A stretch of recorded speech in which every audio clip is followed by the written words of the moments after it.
What's up? I look like I have a Jufro. Anyway, so I saw the Adventures of Tintin a little bit ago. Here to review it.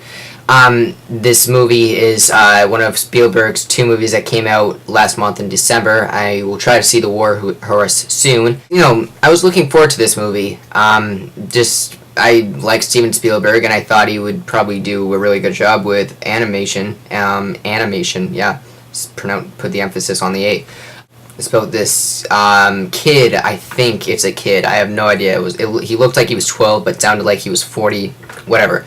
A young adult, I think.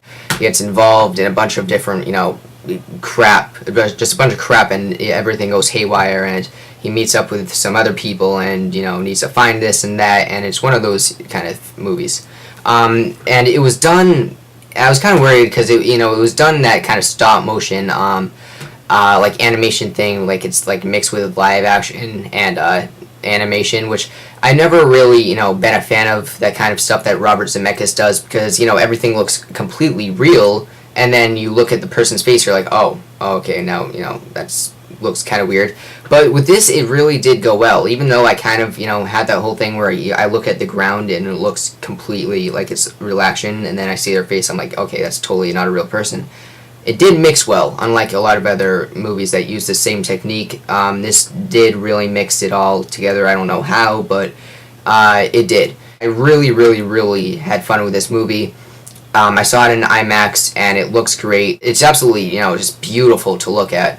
And like I said, the stop motion looked really good.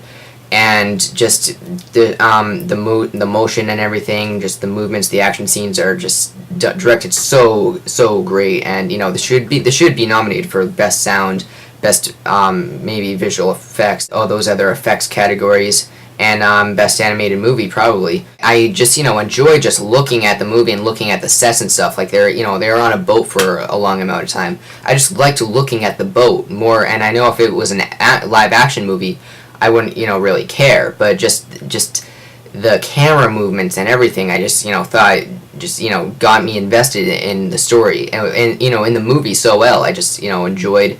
I felt exactly like I was one of the characters. I felt like I was in there, with them, because of just.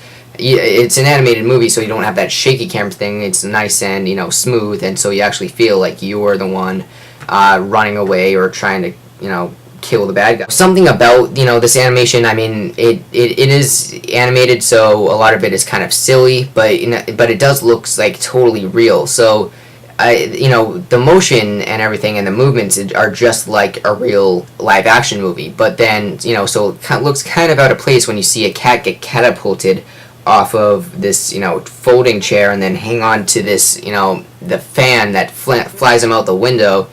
I mean, that, didn't really bother me that much, but, I'm just saying, it looks kind of weird. But despite that, no, I really had a lot of fun with this movie. I would recommend it if you haven't seen it and you've seen, like, everything else. I'm going to see the girl with the dragon tattoos soon, and I'll get a review up for that, hopefully. And good day to you.